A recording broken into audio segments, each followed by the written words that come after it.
Hello, everybody. Welcome to When Words Collide 2021, our delayed 10th anniversary. This is actually the 11th year that we've been able to function. Last year, a pandemic interrupted our 10th anniversary, and we had a test online festival, and figuring that we could do a full online festival this year once we discovered we couldn't be in person, which is what we were hoping for. We were actually hoping to be again at the Delta Hotel this summer, but hopefully next year. Thank you all for coming out and joining us. Thank you for supporting us over these past 11 years. You know, what makes a festival is the people. And this is why I attend festivals. This is why I've been running this one for the past 11 years with a lot of help from a lot of people.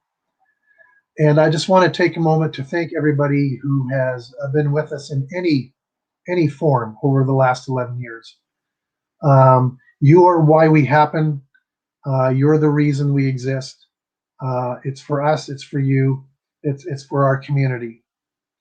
I don't want to take up too much time tonight. We just want to acknowledge all the wonderful people that have helped make this year possible. All of our volunteers, many of whom are running various online software for us. We are writers and readers. We are not technology gurus. Although Mark Leslie, who is hosting tonight, wears that hat as well. And so to do this is kind of scary, kind of fun, but the best part is we do actually get to see you during a pandemic. So I do want to thank the volunteers that are making this happen, but I also want to thank the wonderful guests and presenters who are with us this weekend. To share with us their knowledge, their skills, their experiences. And I'm going to ask our very first featured guest of this year to join us and share a keynote. And we were going to draw lots, but that didn't go over very well. And so we did eventually come up with an order. And we are going to start with the phenomenal author from Eastern Canada, Vicki Delany. Come on up, Vicki.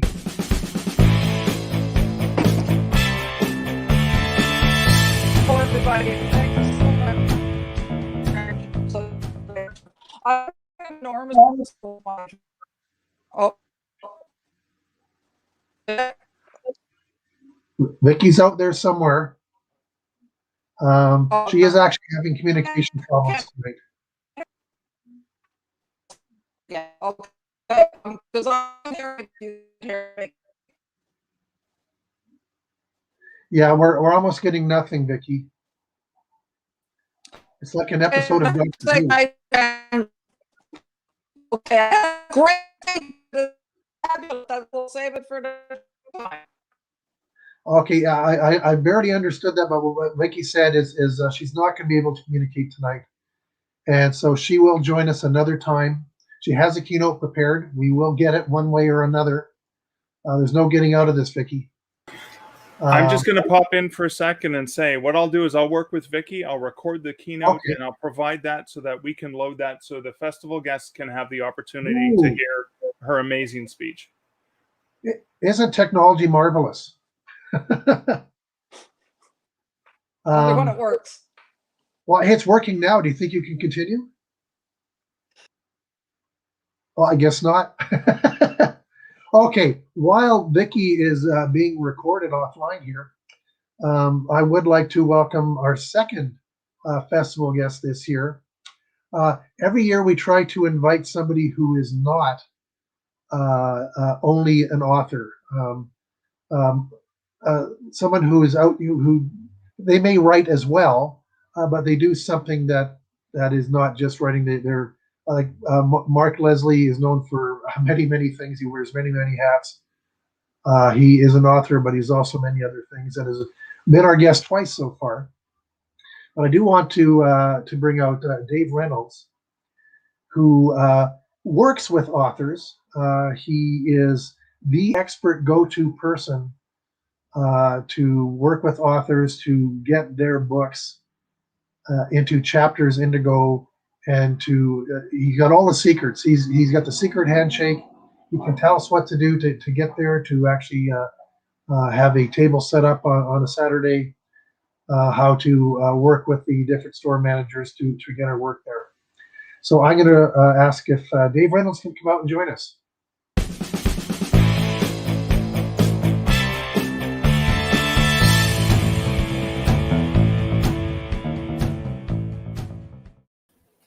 Hi. Hi, Randy. How are you? Good, Dave. How are you doing? Good, thank you. It's funny, you're just down the street, but here we are online, right? Yeah, really. So close. We're so glad you were able to join us this year.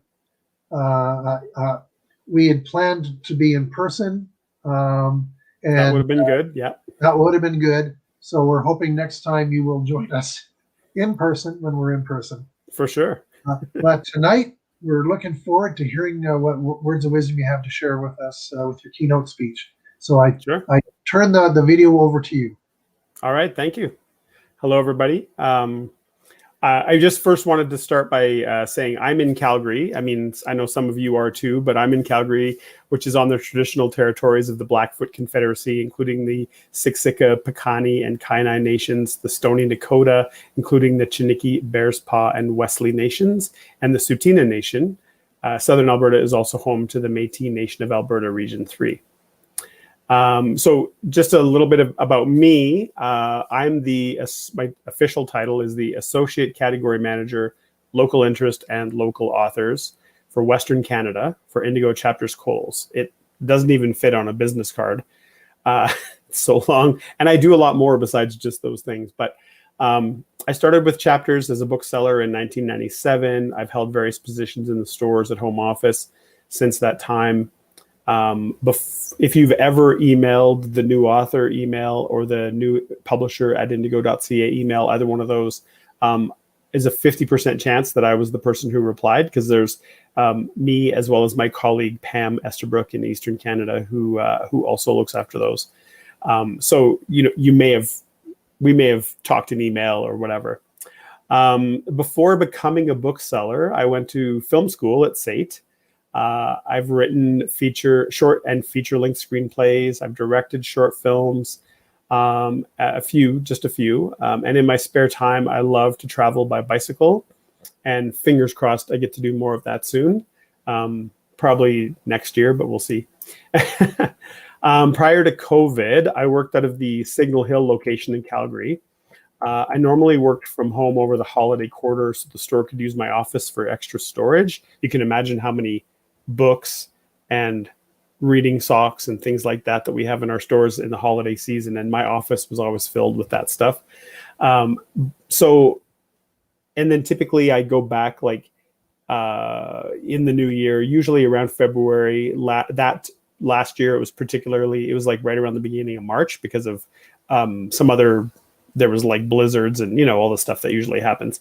I think I was back in the office for 3 or 4 days before the closures happened. So I've now ended up working from home permanently. I do miss being at the store. I mean, hey, it's like a beautiful bookstore. I don't know if any of you have been to Indigo Signal Hill, but like many of the stores, it's a beautiful store. But I really miss, besides being in the store and working with people and seeing the books and everything, what I really miss is my commute, which sounds kind of crazy, but I really miss my commute because I used to commute by bicycle. And I would listen to audiobooks on my commute, which allowed me to read about an extra book a month on average. For being a buyer, I'm kind of a slow reader, which kind of is not a very good thing. But listening to audiobooks helps me get more read, which is great. I'm still trying to do a small commute out and back in the mornings, but with the time difference and having to be on Teams meetings all the times, like especially really early, it just doesn't happen nearly often enough. So. But luckily, about a year before COVID, my wife and I had downsized to a condo closer to downtown Calgary. well, okay, it's actually closer to the Barley Belt in Calgary, but still, it allowed us to go car free, and we totally haven't regretted that. I don't need a car. I don't need to drive. I love riding my bike all year round. And though had we known that we would both be working from home, we would have probably tried to find a place with a bigger second bedroom than the one we have for an office, which looks really big, but I mean, it's really like when there's two of us and our two cats, it's a little bit crowded, especially when it's 32, 33 degrees outside. It's a little bit warm. Anyway, the store closures, they happened really fast. Like March 17th, stores are just closed, just like that across the country. Almost immediately, we saw sales just go all to our website. The website kind of surged. The online warehouse had to work through close to holiday level demand. But with social distancing measures and other COVID protocols, they couldn't add the number of people, the number of extra staff they normally would do that were required in that season. So it was very difficult, but they managed, and I thought we did pretty well. We also anticipated that stores would be allowed to reopen for curbside pickup, and we actually had to get that in place, in our system. We had to actually pivot and quickly adjust our systems to allow for curbside pickup. And we did, and we moved to that. And, COVID also had various effects on specific categories that I wanted to mention. We had to adapt. We experienced growth in wellness, community and culture, cookbooks. I mean, everyone was at home making sourdough, right? Crafts, hobbies, workbooks, educational resources, since all the kids were at home. Some of these are really starting to normalize now. But we are still seeing significant lifts in YA and, of course, the escapism genres of sci-fi, fantasy, and manga. During the COVID closures and the reclosures in some provinces, we naturally saw a decline in travel and in business, especially at the downtown core stores where the business people who love to shop at the lunch hour just weren't there because they couldn't be in the store. But there were some other trends, and there are some other trends that are continuing, which are some really great. Our online channel continues to be very strong, even though stores have reopened. In my own category of local interest, just as an example, local interest was never really strong online, particularly for the long tail titles, all the backlist titles. Given the availability from small regional publishers and the long lead times, a lot of those titles said 3 to 5 weeks shipping. We've seen sustained growth in that deeper backlist and also in pre-ordering new releases, which is in local interest. That was never a thing before COVID, and it still is happening. We're still seeing very strong pre-orders for new titles, which we never really saw before. So it's very interesting to see. And the other one, of course, is TikTok. TikTok has just exploded with book recommendations that customers are really picking up on. This has driven sales in some of the categories I mentioned, like wellness and teen, and specifically for some authors like Jennifer Armentrout and Colleen Hoover. TikTok has just been huge. We actually now have a now trending on Book Talk page on our website, which gets a lot of views and has a pretty good conversion rate too. So that's great to see. Diversity has become a very important focus in the world. We believe that having a diverse, equitable, and inclusive culture is really good for business, people, and communities. Indigo actually took the 15% pledge to amplify BIPOC and LGBTQ2+ voices. We've been working with publishers to identify diverse authors and asking them to publish more. We are also tracking the books we feature at our front of store displays. And currently we're actually at over 25% BIPOC and LGBTQ authors on average per merchandise period since January. So we're trying to get even better, but it's hard to track because the data, which I'll talk about a little bit more, but it's a lot of manual work, but it's good. Indigo we also have a diversity, equity, and inclusion council in which we have partnered with the CCDI.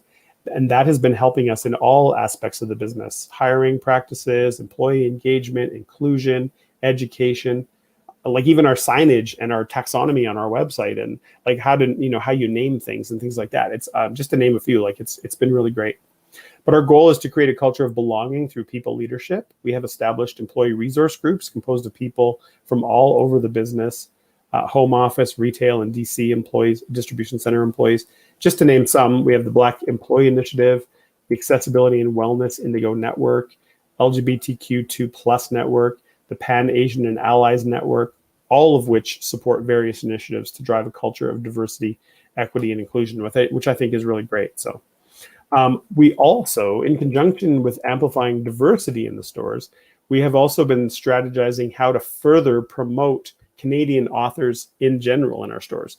This has been very important to me for many years. And in fact, it's the main focus of my job at Indigo. I've always tried to ensure that Canadian authored books are available in our stores and through our website. Me specifically for the West, territory-wise, I like to say that I'm Whitehorse to Winnipeg. And then Pam looks after, doesn't have the great ring as mine, Whitehorse to Winnipeg, but she has Ontario, Quebec, and Atlantic Canada. But for the last several years, Pam and I have been working with participating stores. There was an opt-in program called the Local Author Program. And it was a feature that was different sizes and different locations, different places around the stores. And it really depended on what each store had available and if they wanted to participate. And it was great because we got about 100 stores that actually wanted to participate out of about 175, which was fantastic. These stores displayed books by local authors from across all categories, as well as books about the region or that took place in the area. So it's interesting, if you're an author from Edmonton who has a book that takes place in Vancouver, the book could be it could end up being on both of those displays, because we kind of like look for that kind of content and authorship and everything, right? Last year, we saw this become more formalized as part of an overall Indigo strategy, national strategy to promote Canadian authored books, Canadian published books, Canadian products and brands in the general merchandise section, as well as books.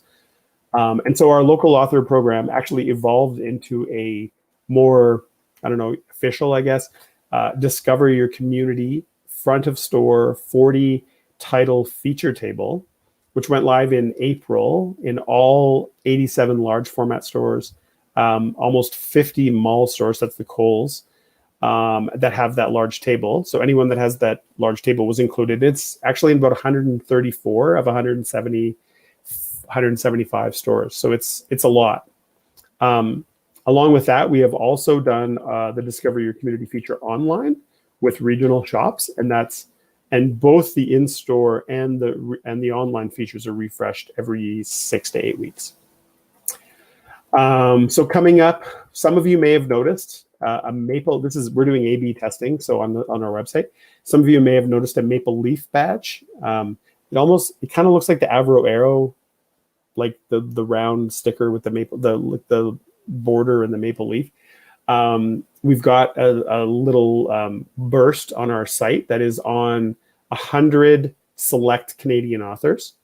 It's all manual right now, but it's that was done. Pam and I have been asking for some kind of regional, like some kind of Canadian author call out on our website for quite a long time, but it's data driven. It has to be data driven in order to work properly.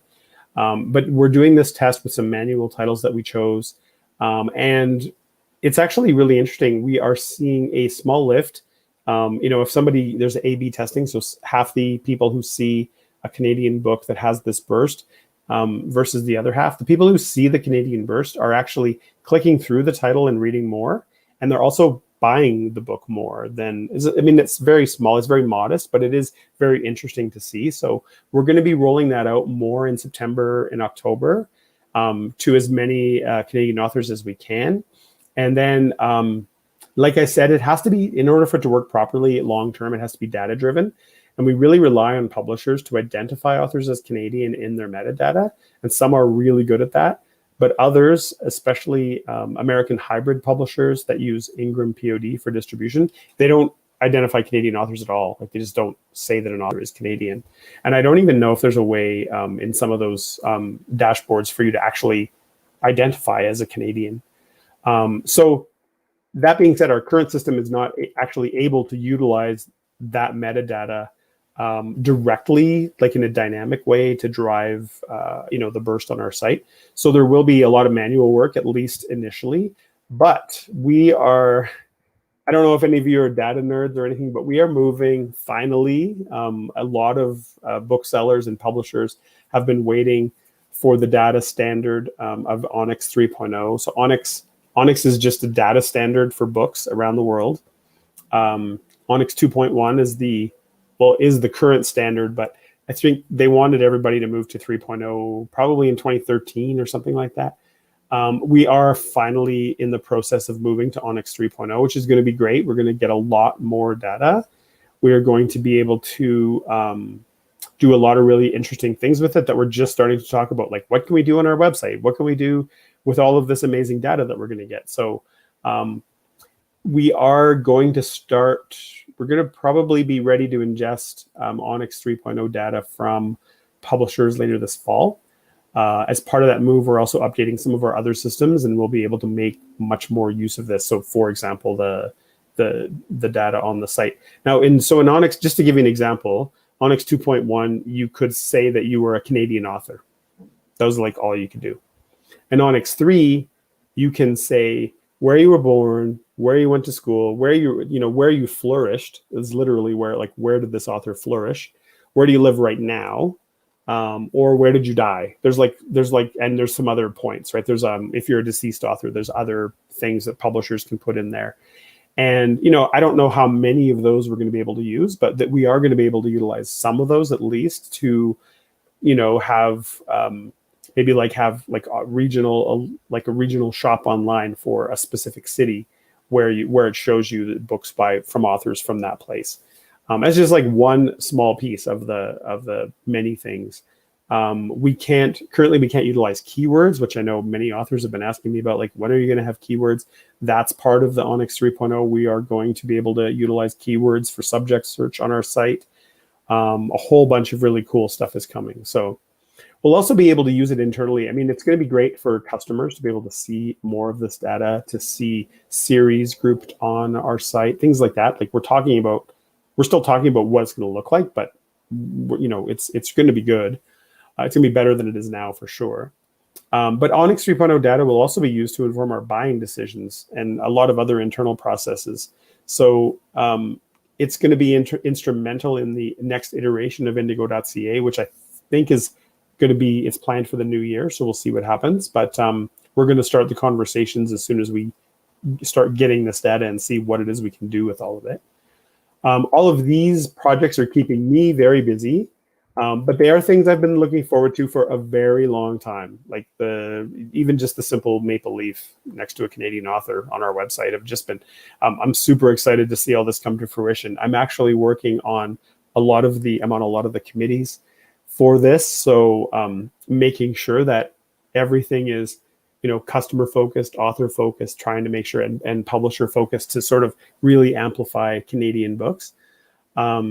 And so, yeah, that's pretty much it. I mean, if you're an author who didn't make my masterclass today on working with Indigo, I do have another hour with Dave Reynolds session tomorrow at 3 Mountain. If it's not too late to join, I mean, I don't know if it is, but if it's not too late to join, I'm just really going to open it up to questions about like, what is it like working with Indigo? Or maybe you worked with Indigo and you had a good experience or a bad experience and you want to ask about it. That's what I'm there for. So. Yeah, I'm looking forward to the rest of the festival. I'm looking forward to the rest of the speakers tonight. So yeah, thanks everybody. That's me. Well, thank you, Dave.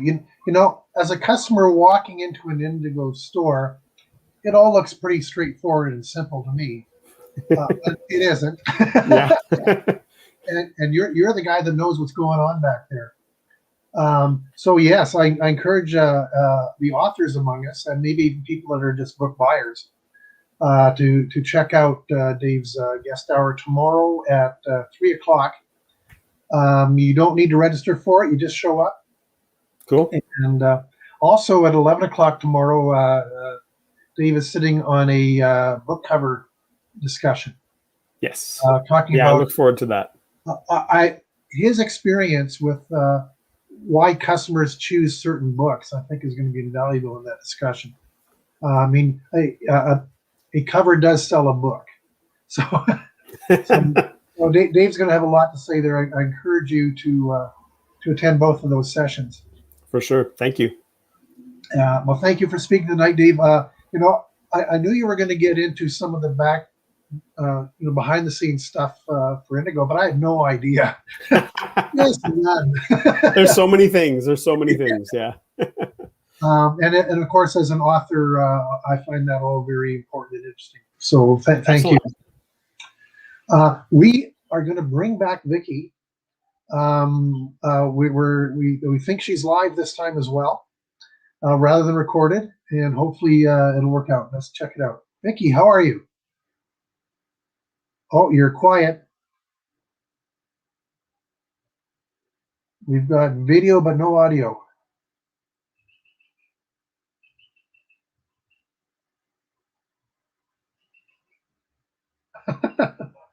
Okay, so Vicki is well known as a humor writer. She does write a lot of genres. But we don't have any sound, Vicki.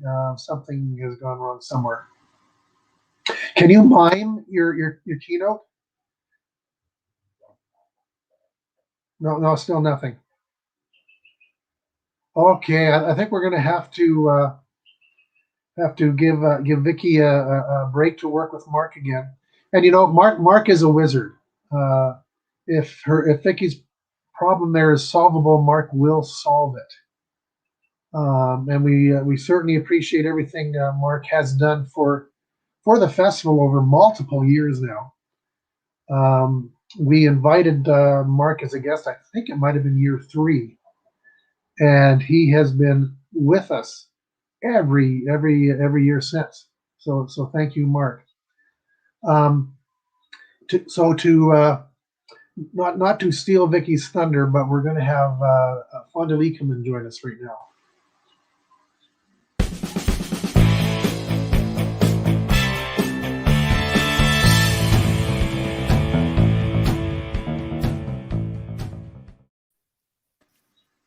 Hi, Randy. How you doing, Fonda? I'm well. You know, it's kind of insane. Here you are with us over the cloud when you were actually in person with us in past years. So I know. So and, I mean, normally I would be in Calgary right now. My family's there, so normally I plan the family visit right around when Words Collide. So obviously this year with the border closed, it was not. You could have snuck across. Well, we did actually last fall, because we were fine because we were Canadian citizens, but we had to like do the whole 14-day quarantine, etc. Yeah. My brother did the same thing. He had to come back and hide away for 10 days. Well, thank you so much for being one of our guests this year, especially after you've had such wonderful things happening in the last couple of years. You've been winning awards left and right. And of course, your fiction is wonderful. Oh, thank you. I've quite enjoyed reading your current adult series. Last one comes out in November. And so it's hard to believe. Oh my gosh. Yeah. I didn't realize it would be the last one. Hopefully it won't leave me longing for more, but I suspect it will. Well, I'm certainly happy to be sending it out into the world as a complete package. More better, more famous epic fantasy writers than me have been stymied by bringing an epic fantasy series to a close. So I'm just in a state of relief that it all worked out and it's finally coming out. Do you have something else planned, or is it too early to ask? I do. The first thing that I did after I turned that epic fantasy novel in was write 2 novellas, because I thought short sounds wonderful. And then I found out that writing a novella is not significantly less work than writing a novel. You just have to do it a lot more economically. And so I was perhaps a little bit misguided in my optimism about how much easier it would be. Nevertheless, I've done a couple of those, and I've got another book series in the works. Excellent. That's good to hear. Well, I'm gonna turn the stage over to you, and when we'll hear what words of wisdom you have for us. Thanks, Randy. Well, hello, everybody. Wish I was there in the Delta Hotel, seeing you all in person. I started out today thinking that for this speech, I would talk about the challenges of being a creative professional over the last couple of years, and being resilient, being adaptable, etc. And then I thought, it is so hard to just be unabashedly happy these days. It always feels like you have conversations with people and you say things like, well, how is it going? And you have to say, good, I guess, like all things considering, the world being what it is. And I thought about the fact that I'm launching the final book in my epic fantasy trilogy this fall in November. And it is the culmination of 6+ years of me working and living in this world, and how much relief and pride and joy I have in that, and how much I just want this passion project to reach its fans. And it's been wonderful seeing them get excited and seeing them, look forward to the book coming out. And I feel like almost a little bit guilty about it because of the fact that we're so borked and the rest in so many other ways right now. So I pivoted and thought, I just want to talk about why I love my job. And it feels almost like a little arrogant, a little bit of a brag to say that you are living your dream job. But I am. I came from another career. I did not start out as a writer. I had an entire other career in finance and management consulting.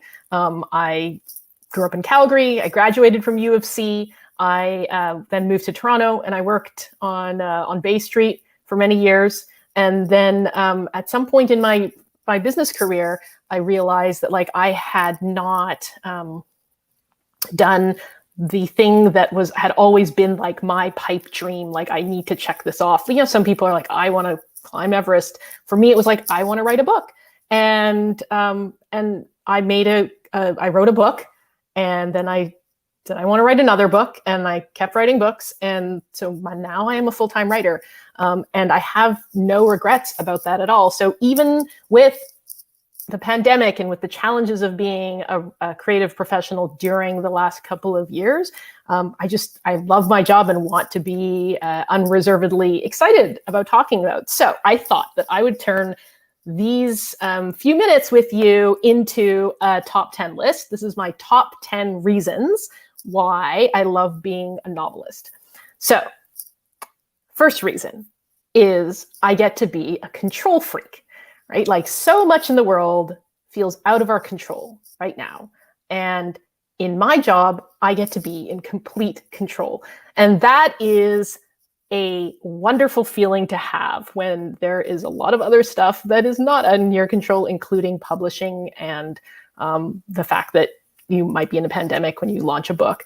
But when you create a world, you populate it with people, you control what happens in that world. You can make the culture what you want it to be. You can make it the vibe, the tone, the aesthetic that is dear to your heart.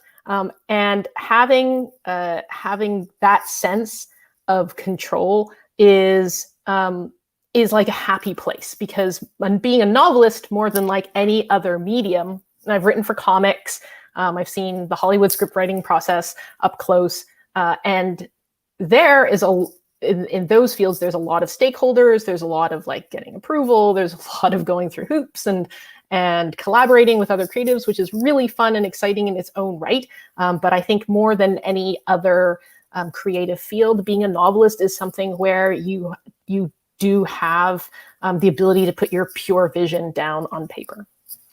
Number 2, I get to build worlds. So I am a world building junkie. I have written 4 or 5 different worlds, not all of them published, but I love being a science fiction and fantasy writer, because what I love most about world building is not what you necessarily think of in terms of like maps and continents and lineage of kings, but the culture of a place. And I really believe that character and world are really inextricably tied, and it just is one of the most enjoyable parts of the job for me, to create a world and characters that live in that world and are affected by that world, and in turn influence that world. And the Greenbone Saga takes place in a fictional Asia-inspired island called Kakon, in a city called Janloon. And I have often been asked the question, well, did you base this world on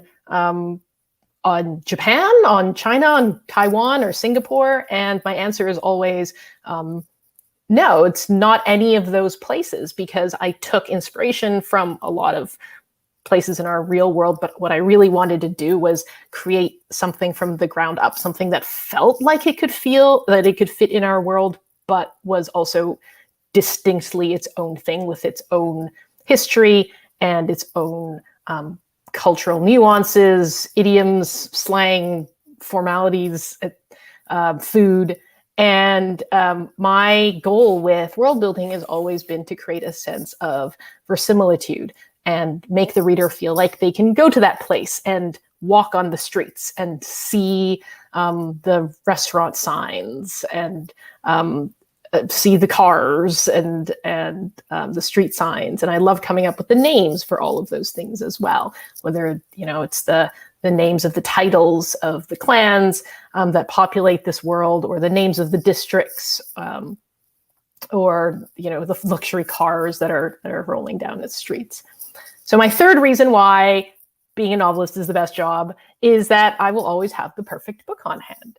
Right? So I several years ago wanted to read a book that blended inspirations of epic fantasy and like the kung fu flicks that I loved and gangster movies, and that book did not exist.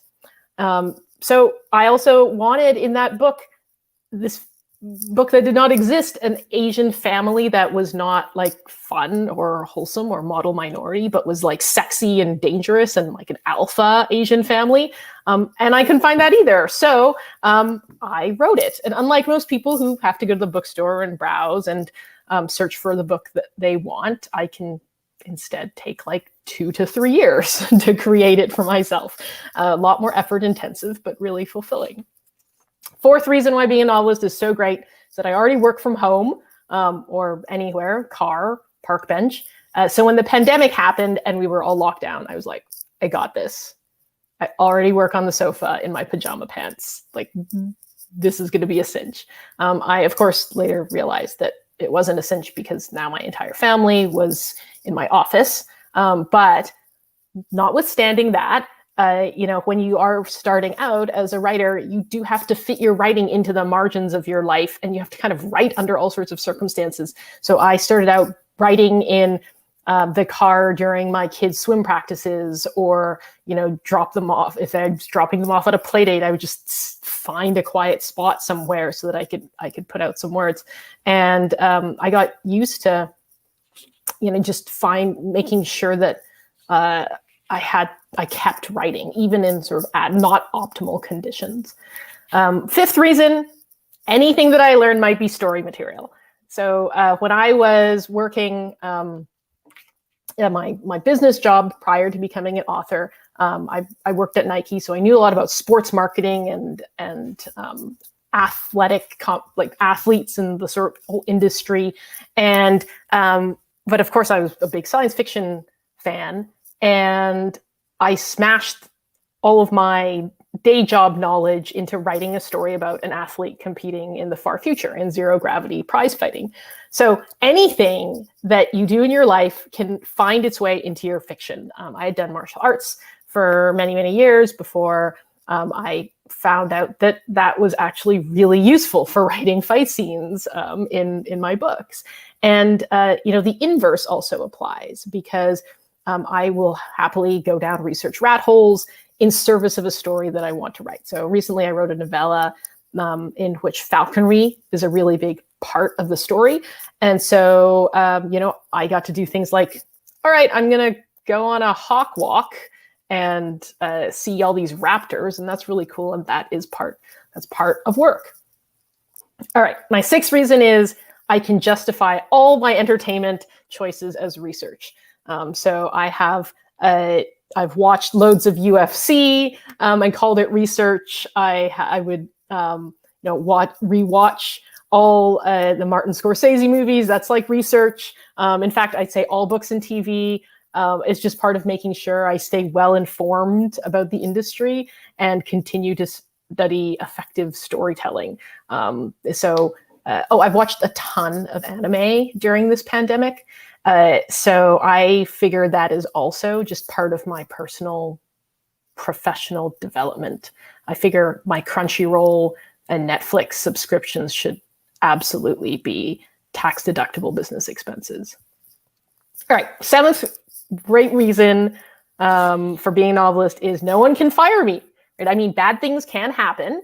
My books could sell badly. My publisher could drop me.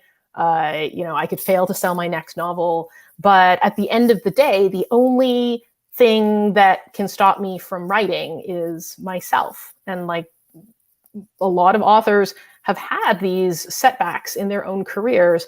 But the reality these days, like you will always be able to find your readers if you want to.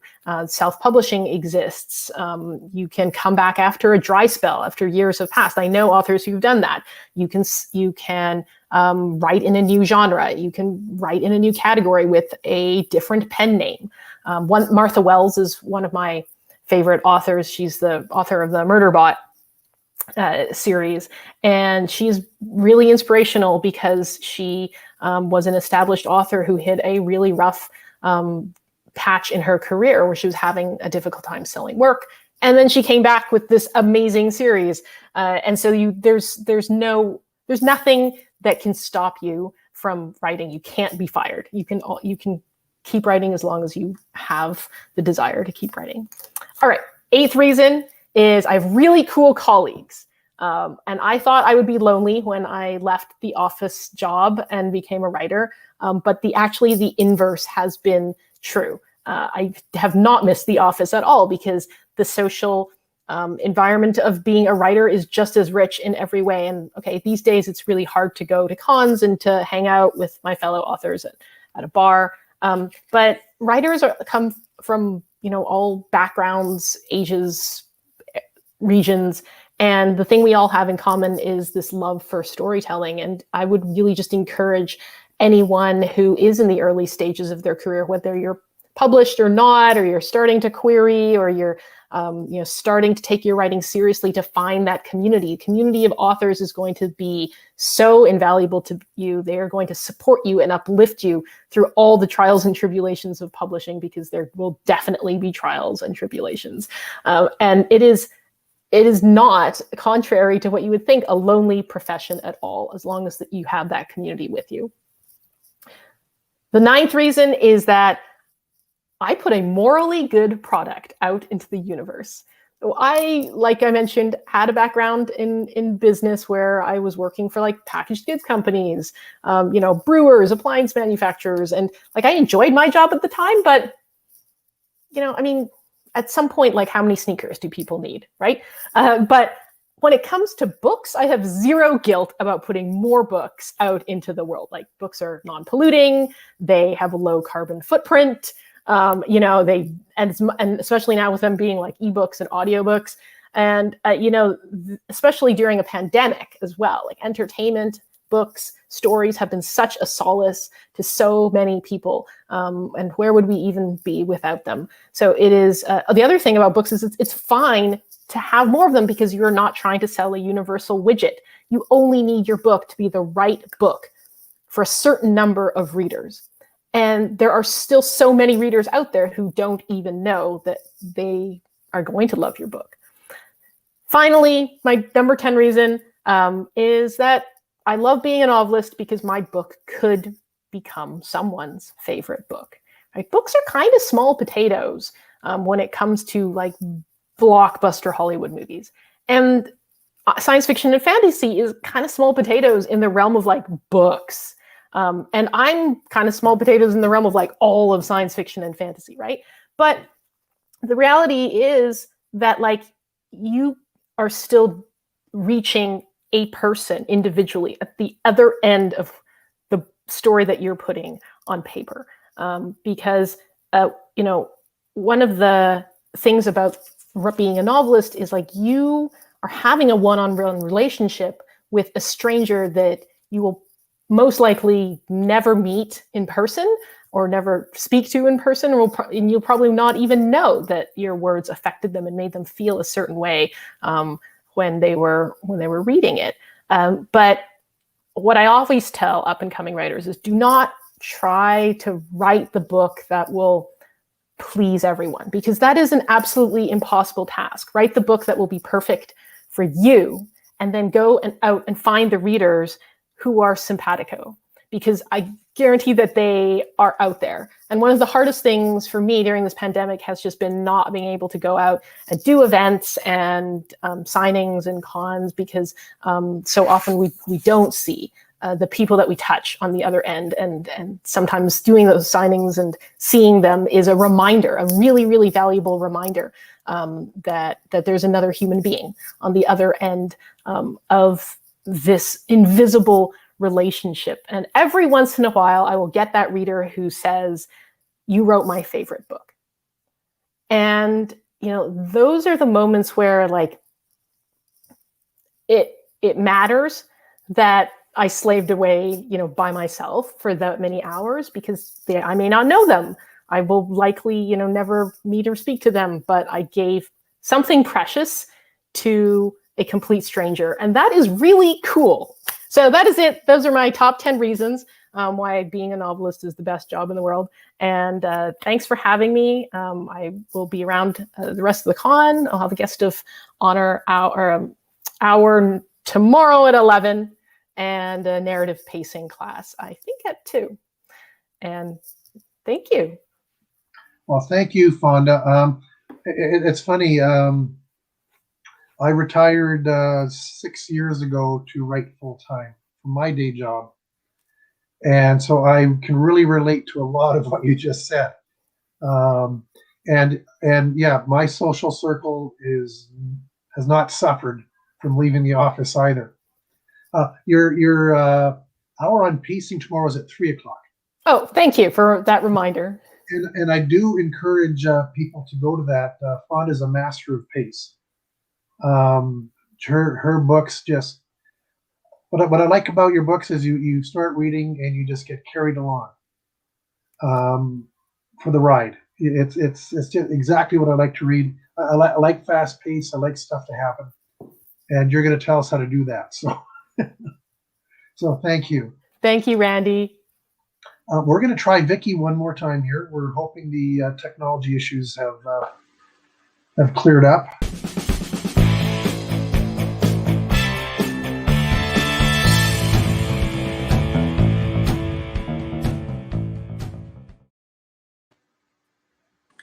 Okay, can you hear me? Yes, third time's the charm. Okay. I am so sorry. I apologize for all this, but yes. Hi. Vicki, I'm going to have you just start talking because I'm afraid you're going to fall away from us again. So I turn the stage over to you. Thank you. Okay, I'm going to open with a quote, and the quote is, "In the latter years of George Simeon's prolific writing life, when he had already published close to 400 novels, Alfred Hitchcock was said to have telephoned, only be told by Simeon's secretary that he couldn't be disturbed because he had just begun a new novel. Hitchcock, knowing that Simeon was capable of writing one novel or 2 or 3 every month, replied, 'That's okay, I'll wait.'" So as a writer, I'm often asked what my writing routine is. I suspect the beginning authors who ask that are searching for the secret of success. The secret has to be out there somewhere, doesn't it? Surely there's more to it than just writing 100,000 words and waiting for the world to beat a path to your door. Now, I also am searching for the secret to overnight success. So when I heard about a book entitled Daily Rituals, How Artists Work by Mason Curry, I decided that perhaps by learning how some legendary writers spent their days and copying that routine, I would also be on my way to fame and fortune. So as not to keep what I learned to myself, here are some of the things I learned. Thomas Wolfe masturbated while he wrote. He claimed that generating a good male feeling stoked his creative energies. No, that won't work for me. George Simeon published 425 novels. He didn't write every day, but he worked in intense bursts of activity, each lasting 2 or 3 weeks, separated by weeks or months of no writing at all. Even during his productive time, he didn't put in a whole lot of hours. He would wake at 6 and write for about 3 hours a day. Perhaps Simeon was so prolific because he, possessed an extraordinary sexual appetite. He frequently slept with 4 different women in the same day. He estimated that he bedded 10,000 women in his life. Well, I'm off the mark and I will never catch up with that. So I'll continue looking for another author to inspire me. Perhaps a woman would be better. How about Gertrude Stein? Stein arose around 10 every morning and drank 1 cup of coffee, supposedly against her will because she hated it, but her doctor prescribed it. Fortunately for Gertrude, Alice B. Toklas had been up since 6 doing the housework. Stein apparently wrote for 1/2 hour every day. She claimed that it added up to a lot over the year.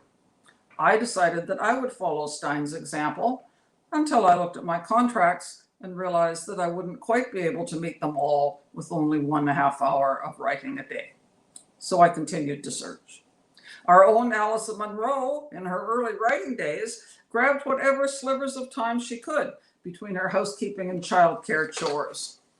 Fortunately, I no longer have childhood care chores, and I consider housekeeping optional, so that won't work for me. Vladimir Nabokov wrote in bed while chain smoking. I considered taking up smoking just so I could lie in bed all day and chain smoke.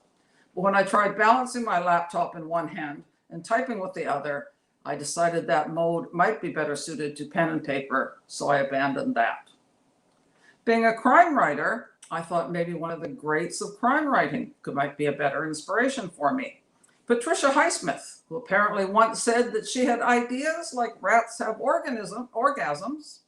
Now, I don't fully know what that means, but I am going to use it next time I'm asked where I get my ideas. Also seemed to like the bed and cigarettes thing. However, she did like a stiff drink before beginning to write. Okay. Next. Voltaire liked to write in bed also. I was beginning to think that if all these famous people wrote well that way, perhaps I should too. Then I read that from his bed, Voltaire dictated to a secretary. As I have no secretary, it's back to a laptop and a desk. Truman Capote called himself a horizontal author. I can't think, he said, unless I am lying down, either in bed or stretched out on a couch and with a cigarette and coffee in hand. I've got to be puffing and sipping. I guess I'm a vertical author. Edith Stilwell, another bed writer, declared that all women should have a day a week in bed. That sounded a bit impractical to me, so I continued the search for the magic writing formula. As well as all this lying down, as I read, I began to see somewhat of a pattern. W.H. Auden rose at 6 every morning and almost immediately began to work, usually until the late afternoon. He didn't have a good opinion of those who kept night hours. Only the Hitlers of the world work at night. No honest author does. No honest artist does, he once said. To maintain his energy and concentration, he relied on amphetamines. Benzedrine in the morning and Secondol to get to sleep. He called this the chemical life. Jean-Paul Sartre kept to a strict schedule. He also figured his creative mind needed fuel, a lot of fuel. According to his biographer, his diet over a period of 24 hours included 2 packs of cigarettes and several pipes stuffed with black tobacco, more than a quart of alcohol, wine, beer, vodka, whiskey, and so on, 200 milligrams of amphetamines, 15 grams of aspirin, several grams of barbiturates, plus coffee, tea, and rich meals. Paul Erdos, a mathematician, routinely worked 19 hours a day. He owed that stamina to 10 to 20 milligrams of amphetamines a day. Now, as I don't want to turn into a crazed drug addict, constantly on the search for my next fix between writing novels of outstanding merit, I'll pass on the whole amphetamine thing. Some writers can be eccentric. Hard to believe, I know. The aforementioned George Simeon wore the same clothes throughout writing an entire novel. How'd you like to do his laundry? Not much, but when it came down to doing it, there would be a lot. When Jonathan Franzen was writing the corrections, he would sit in his studio with the blinds drawn and the lights off, sitting before the computer wearing earmuffs, earplugs, and a blindfold. I guess he had a problem with distraction. Now, I handled distraction by not opening Facebook. The German poet and philosopher Friedrich Schiller kept a drawer full of rotting apples in his workroom. He said he needed their decaying smell in order to feel the urge to write. I got the urge to eat the apples before they rotted. Every morning for 5 years, John Cheever would put on his only suit and ride the elevator with the other men leaving for work. He would proceed all the way down to a storage room in the basement where he'd remove his suit and write in his boxers until noon. Then he'd dress again and descend back to his apartment for lunch. Now I'll have to pass on that one as I don't have an elevator in my house. Nicholson Baker loved working in the morning so much he had 2 of them. He got up around about 4:30 to write, perhaps with a coffee, wrote for an hour or so. Then he'd go back to bed, sleep until 8:30, and get up and have coffee and back to the writing. I tried that, but somehow getting up at 4:30 part didn't work too well for me. Joseph Hellyer wrote Catch-22 in the evenings after work. He spent 2 or 3 hours writing every night for 8 years. He gave up once and started spending his evening watching TV with his wife. Television, he said, drove me back to Catch-22. I couldn't imagine what Americans did at night when they weren't writing novels. Now, I thought, we're getting somewhere. I also don't watch TV. Is there a Catch-22 in my future? Before getting a job in advertising, so as to emulate Heller, I decided to carry on with my investigation. William Styron said, let's face it, writing is hell. Styron hated writing so much that his entire daily routine was a preparation to force himself to begin. He woke up around noon, read in bed for an hour or so. Then he had lunch with his wife at 1:30. In the early afternoon, he ran errands and dealt with the mail, and then began the slow process of easing into work mode, which included listening to music for an hour. By 4 o'clock, he was ready to go to his study for 4 hours of writing. Here's my advice. If you hate it so much, don't do it. Philip Roth also could have used my advice. Writing isn't hard work, he said. It's a nightmare. He endures said nightmare by writing daily in a small cottage on the grounds of his 60-acre property, which also has an 18th century house in which he lives. He lives alone because, he says, I don't have to sit there and be entertaining or amusing. Now we're talking. Edward Abbey did something similar. He would pack himself a lunchbox every morning and retire to his shack down by the lake and hide there and write for 4 or 5 hours. I could do that. Oh, except I don't have a property by the lake on my property, nor do I have a shack beside one. George Sand produced a minimum of 20 manuscript pages nearly every day of her adult life, which isn't a pretty impressive record, I'm sure you'll agree. She always worked late at night. She liked to eat chocolate at her desk and required regular doses of tobacco to stay alert. She had no time for the idea of the drug-addled artist.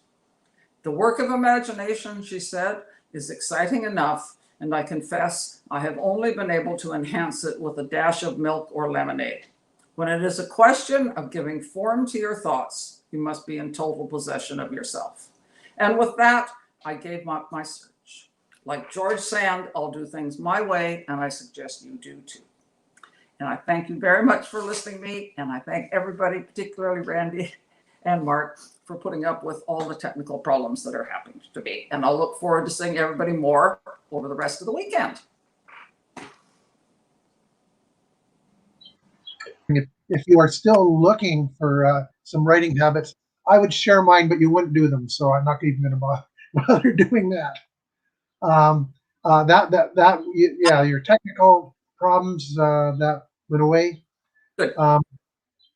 You do have a now you're starting to, or I'm starting to break up. I'm not sure who is. But yeah, we do get to see you throughout the rest of this weekend, and we look forward to it.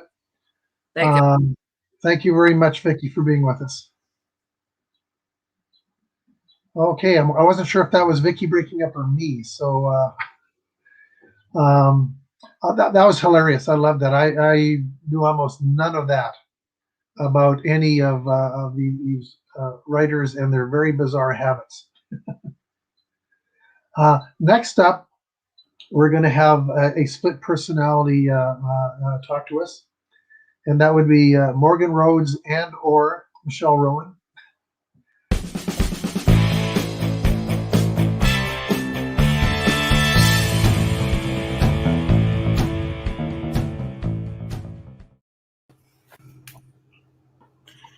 Hi. Hey, Morgan, how are you doing? I'm good. How are you, Randy? Oh, I'm getting tired. Fair enough. I'm thoroughly enjoying the keynotes. This is always my favorite part of the festival every year. Yeah.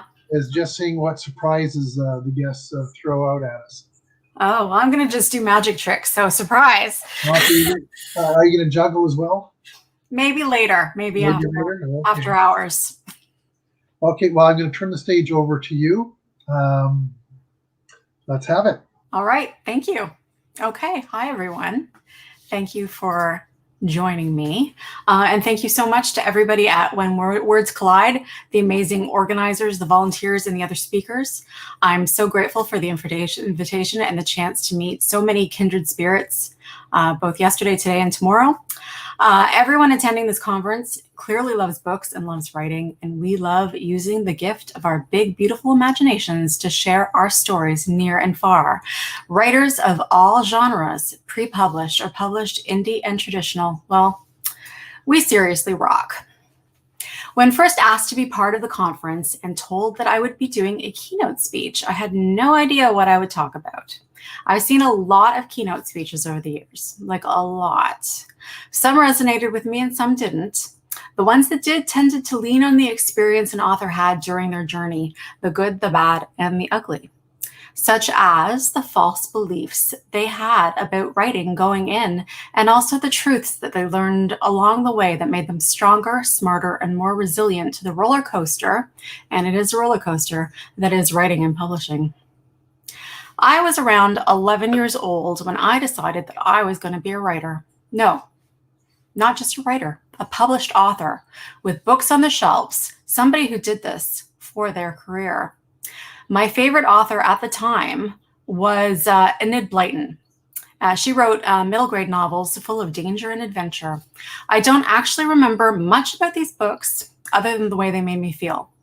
But I remember the young characters had a widowed mom. And through their adventures, the kids made friends with an older man who had a really cool trained parrot or a cockatoo or something like that. The first story I ever wrote was about the mother and the adventurer's wedding after the kids played Cupid, since clearly that needed to happen in the story and it didn't. This proved two things to me, that I had an imagination and that I was a total control freak. If a book or a TV show or a movie didn't turn out the way I wanted it to, I'd go ahead and imagine how I would have written it differently. Sorry. In my teens, when I realized that authors were not rare creatures who were given the job to write books by some enigmatic book boss, that they actually chose to do this of their own free will, and that the publishers would sometimes take these stories and make them into books, well, I knew I was all in. So I set aside my previous career goals of being a world-famous actress and or a jewel thief. Seriously, I aspired to both of these careers, mostly based on the books I read as a teen, and I started writing. Or I tried to anyway. I quickly realized that writing a novel is not as easy as the movies make it out to be. I figured I'd be filled with inspiration and sit down in front of my typewriter. It was the 80s, okay? And peck away at the keys consistently until I had a perfectly polished 400-page novel. Just a magical stream of consciousness gifted by the muses themselves. Yeah, no, that's not how it works, at least not for me. So back to a couple of the main beliefs I had when I first aspired to be a writer. One of them was this: you need an English degree, an MFA in creative writing, or you need to have an in with somebody who can help you get published. With this belief, I majored in English literature at Carleton University in Ottawa, well, for 1 year, before I dropped out. I knew, without a doubt, that a degree in English Lit wasn't going to guarantee me a writing career. What it would guarantee me was a path toward teaching high school English.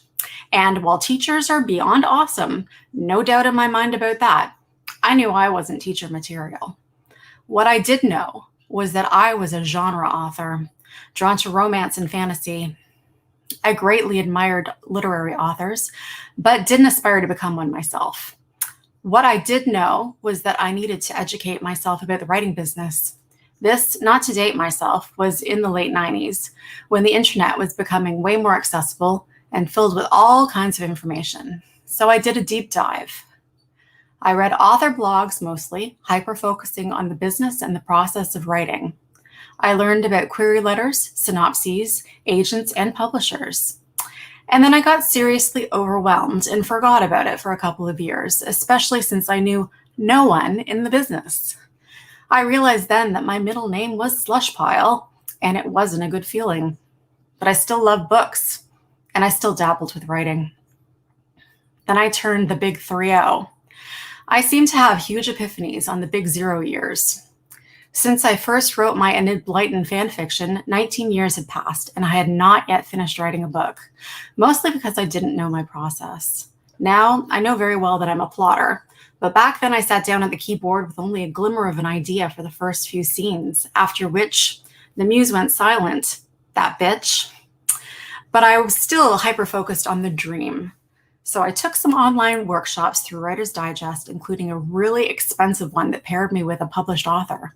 She helped me choose the idea to focus on from my long list. This idea was very special to me, prompted by my deep mourning and grief after having lost something very special to me in 2003. Yes, Buffy the Vampire Slayer had been canceled after 7 seasons. There are very few people in this world who are bigger Buffy fans than I am.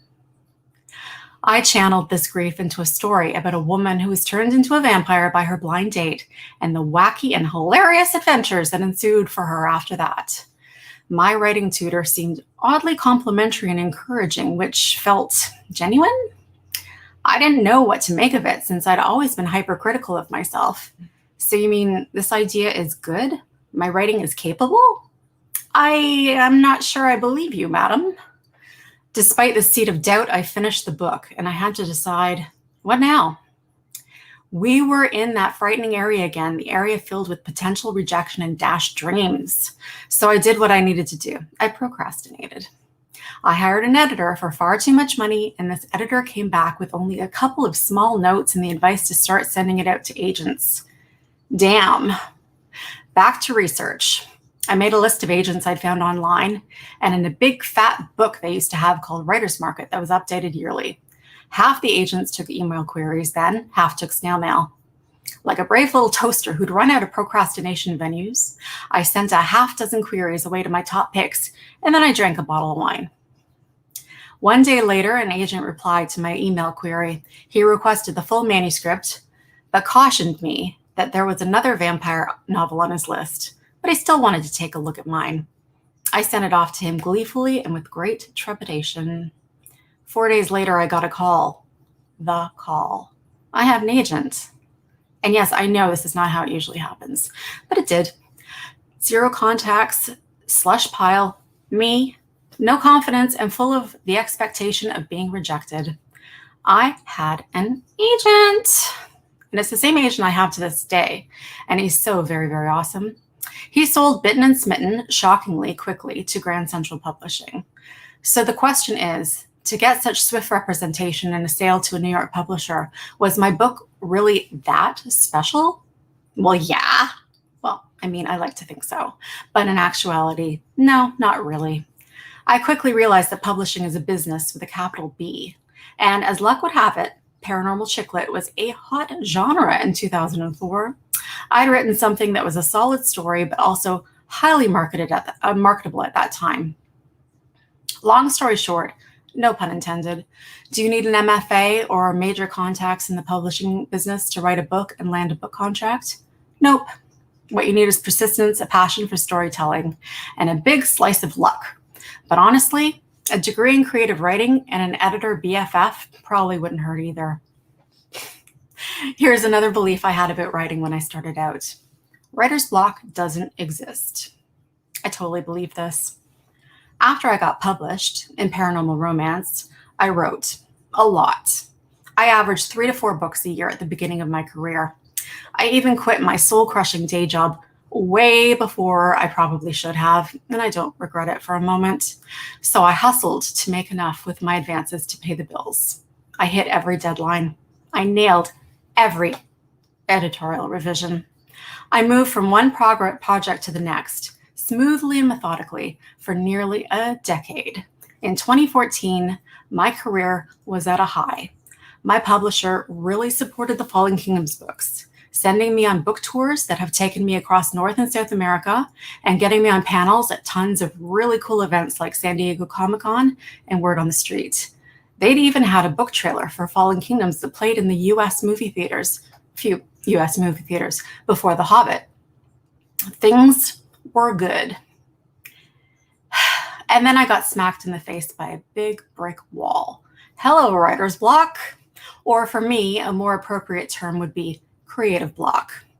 Suddenly, after a decade of being prolific and hitting my daily word counts, I became the embodiment of that famous Douglas Adams quote, "I love deadlines. I love the whooshing sound they make as they go by." Only it wasn't funny at all. My get up and go had got up and went. Don't get me wrong, I still loved being a writer. I still loved my ideas and the characters, but I couldn't focus. I had to constantly beg for extensions to get my first draft done, my edits, my proofreading. In the past, there'd been something inside me that would belly up to the bar when things got tough. I would pull an all-nighter to get something done on time. I can only describe it as this fire inside of me, that incredible hyper-focus I'd had for so long when it came to my writing. It was gone, and it freaked me out. What was this? At the most pivotal time of my career, when I felt like I was building something that connected me to readers who were so enthusiastic about the series and that would pave my way to the rest of my life as a writer, was it over? Even at my worst, I got the job done. It took me a while to gather my focus and do what I had to do, and I still enjoyed the writing and getting to the zone, but it was 10 times harder than it had been in the past. It felt like a job now rather than a dream job. And I worried that I was burning bridges, annoying my hardworking editors, and setting myself up for a reputation as a flaky and unreliable writer. Immortal Reign, the final book in the Fallen Kingdom series, came out in 2018. It was supposed to be late 2017, but my deadline whooshing pushed it to the following year. It was time for my option proposal. I had a new idea for a book, even if ideas weren't coming to me as easily as they had before. It took me 6 months to write that proposal, which is a long time for me. My publisher liked it, but due to my lousy track record for hitting deadlines, they rightfully asked for a full manuscript before they'd seriously consider it. Fair. Totally fair. I'd write that full in what? A couple months? No problem. My focus.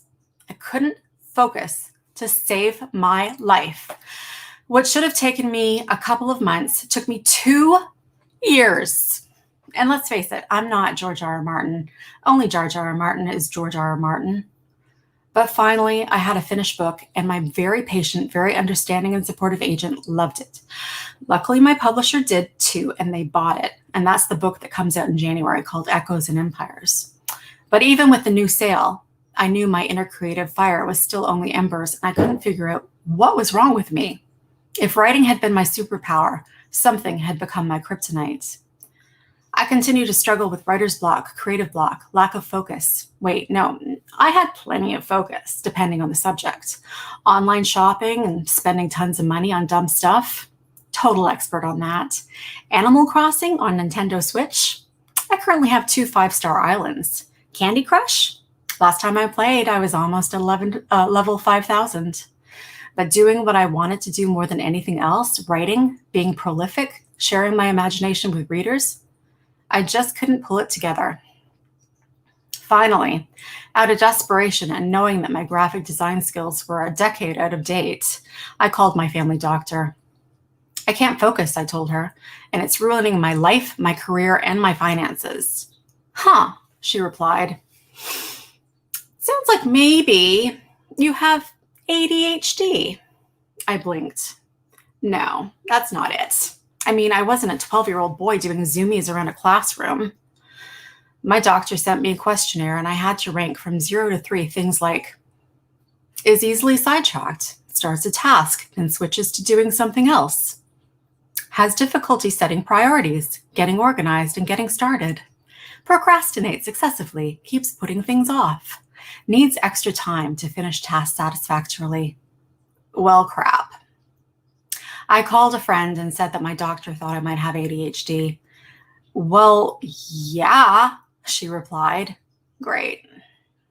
So I did what I always do. I researched and learned, and yes, hyper-focused, which apparently is a trait of ADHD, on learning everything I could about this disorder. Apparently, I realized not everyone struggles with the things I've struggled with all my life. Adulting actually was harder for me, just like about 5% of everyone else in the world. Yay. Coincidentally, this diagnosis came 2 weeks before another big 0 birthday for me 6 months ago. Having ADHD is not an excuse, but it is a reason. And now that I know what it is, I've been treating it. My focus isn't 100%, and there is no magic pill, even though there are lots of pills. But my awareness of this issue, which, spoiler alert, is both my superpower and my kryptonite when it comes to writing, has vastly improved in almost every aspect of my life. So, does writer's block exist? I fully believe it does. And you'll know it when you hit that wall. But if you're really committed to writing books, you'll find a way to slay that dragon, whatever it is, and steal your fire back. Like I did, like I'm doing, and like I plan to continue doing for the rest of my life. I love being a writer and having the ultimate privilege of getting to hang out in my imagination all day long. And then come to amazing conferences like this with other writers who also slay their dragons on a daily basis. Seriously, what better job is there?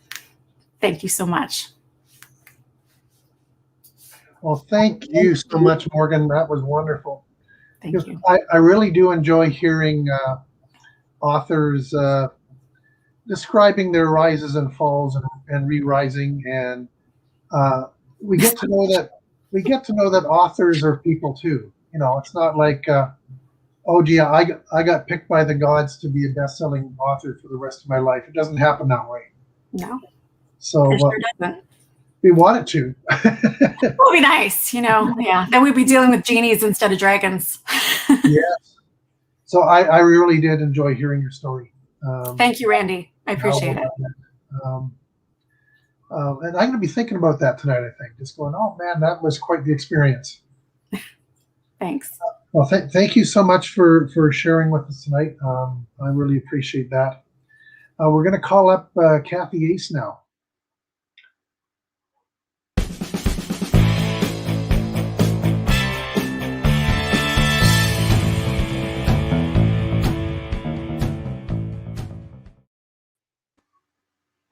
There she is, Cathy. How are you doing? Good, thank you. You know, the last time I saw you online, you were speaking on that Welsh festival that was online last fall or spring. When was that? That was the Crime Cymru first ever festival for Welsh crime writers. Yes, it was always planned to be online. It wasn't a victim of the pandemic, and the plan is next year it'll be in person, the year after it'll be online, and the year after it'll be in person. We're going to hybridize it that way so that the world can visit Wales virtually and Welsh writers can visit the world virtually. Well, I thoroughly enjoyed the entire event, and especially your section of it.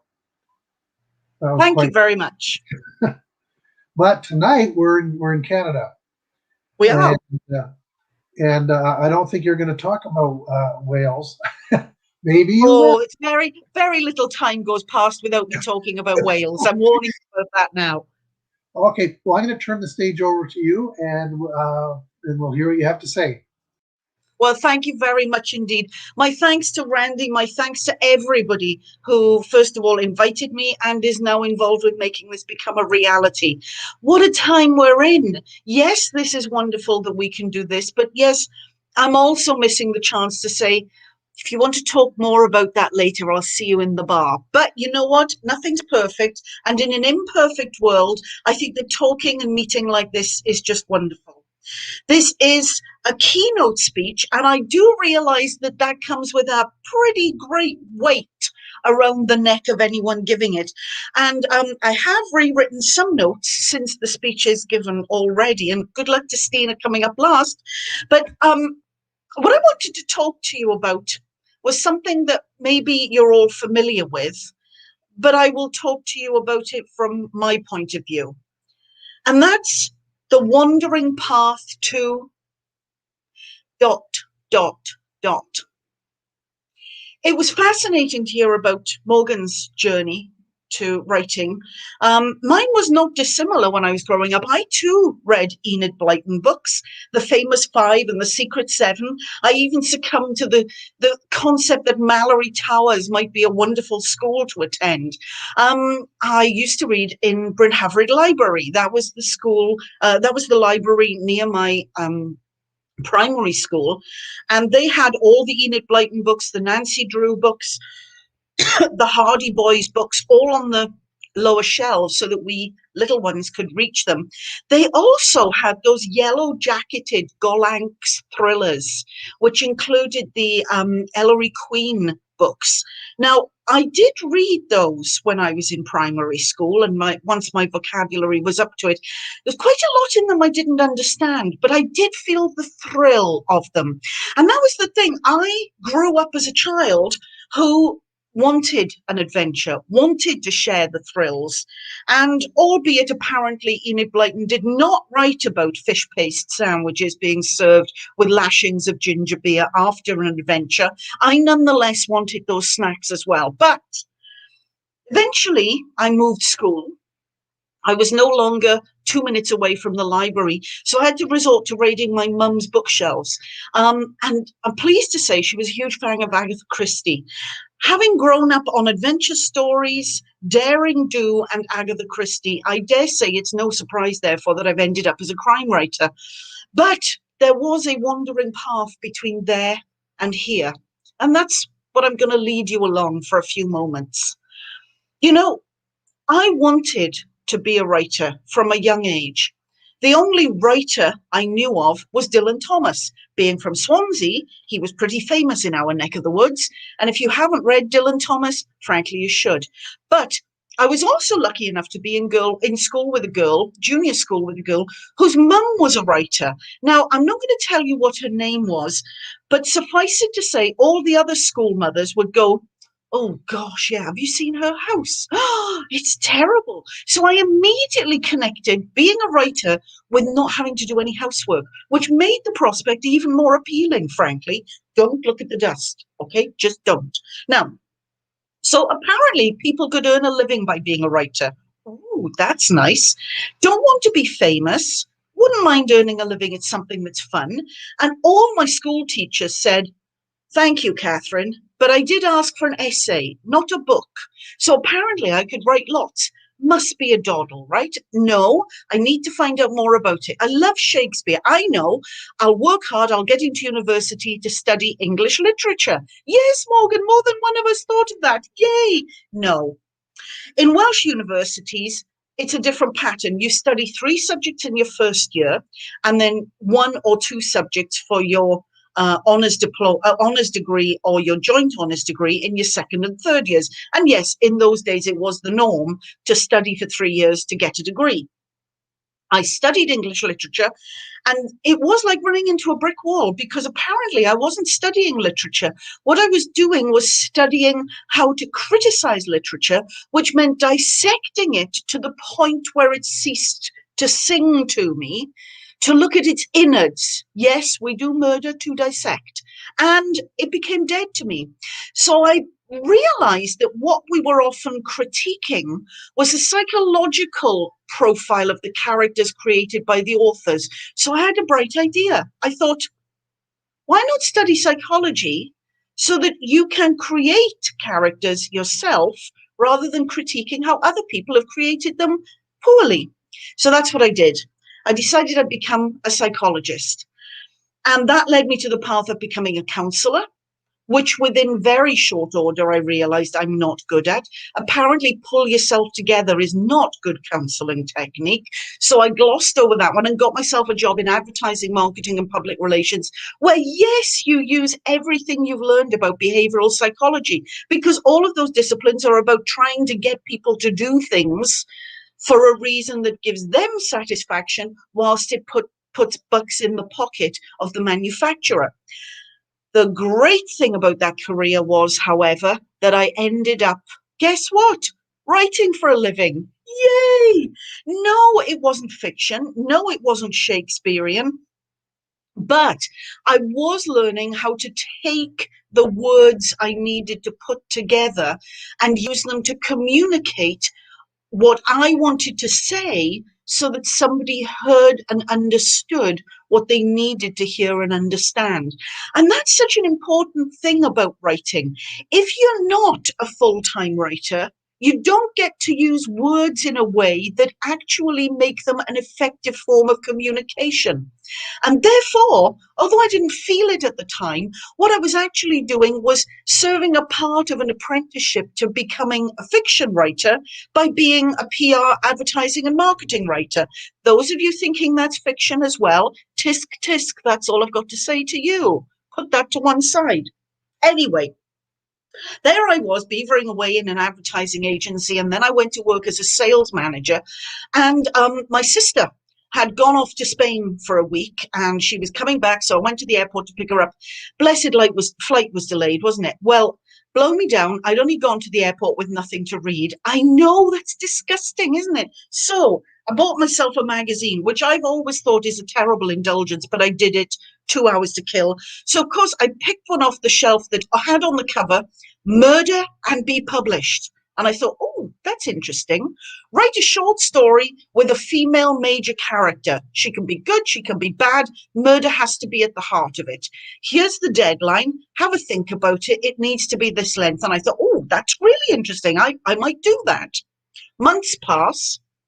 I find the magazine. Oh, the deadline's in 4 days. Oh, I was going to do that, wasn't I? Okay, today's not a busy day at the office, so I sat in a parking lot just off Baker Street in London. So I was channeling Conan Doyle and Sherlock Holmes, I guess. Scribbled out a short story. A friend of mine typed it up, entered the competition, and yes, don't gag and don't go, oh, typical. But it was one of the winning entries, and it did become published in an anthology. And I thought, yes, this is fantastic. I went to a book launch. There were people wearing, Natalie angled berets and dungarees. It was all very, very chic and trendy for the 80s. I just set up my own business. So this was not the time to give up a business plan because you had one short story published. So I dove back into writing for a living, training courses, advertising, PR. And it wasn't until I moved here to Canada, where I was still writing textbooks, as well as now training courses, that I got an email out of the blue where a couple who produced drama for BBC Radio 4 said they'd found my short story in the book, which was on the remaindered pile, and they would like to produce it for BBC Radio 4. Was I interested? Well, the words Pope and Catholic came to mind, and then I said, oh, all right then. I got £100 for it, by the way. Oh, I was rich too. Anyway, the story was broadcast on BBC Radio 4. There were general rounds of applause from my parents in Wales, me and my family here in Canada. And then my dad died. not because he'd listened to my story on the radio, I hasten to add, but about a year later he died. And it was a pretty low time. And I thought, you know what? I would have liked my dad to have seen a book of my fictional work before he died. My mum's still here. Get off your backside and do it. And within a summer, I'd written 11 more short stories to go with that first one. I then wrote 4 novellas. I self-published. I did what you shouldn't do. I sent those self-published volumes to a publisher with a ribbon wrapped around them and a ransom note with letters cut out of a newspaper saying, save these characters, please. And they did. They invited me to submit a manuscript for a novel featuring the Welsh-Canadian character Kate Morgan. And that was my first traditionally published book, which came out 10 years ago next March. It's like a dream come true, right? Yay! 8 books later, I've also found myself an agent. I've got another series with another publishing house in the UK, and everything is hunky-dory. I'm loving my life. I've given up teaching at university. I'm now living the dream for all the reasons that we heard about from Fonda, from all the things we heard about from Morgan. It was going great guns. Then my publisher dropped me. There was a new publisher at the publishing house, and it didn't work for us. Suffice to say, they said, well, that's the last one of that series we'll be publishing. And I thought, that's fine. The last one was an unpleasant experience. I'm good with that. I've got my other series. That publishing house was sold to a larger publishing house.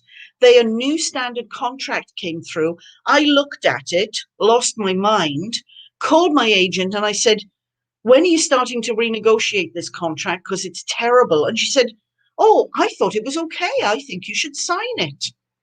So after I put out my hair, which was on fire, I fired my agent. I declined to sign a contract with that publisher. So there I was, no publisher, no agent, and having to decide a path forward. Did I even want to write anymore? Why was I writing? It's a question we don't often stop and ask ourselves, isn't it? Why am I writing? I realized I was writing because I love storytelling. Ask anyone who's met me in a bar. They'll tell you I love storytelling. It comes naturally to me. I like to entertain people. And even if I mainly do that by tapping away at my keyboard in the dark at night with, aids to keep me going. No, not really. Just a small drink now and again, Vicki. Don't panic.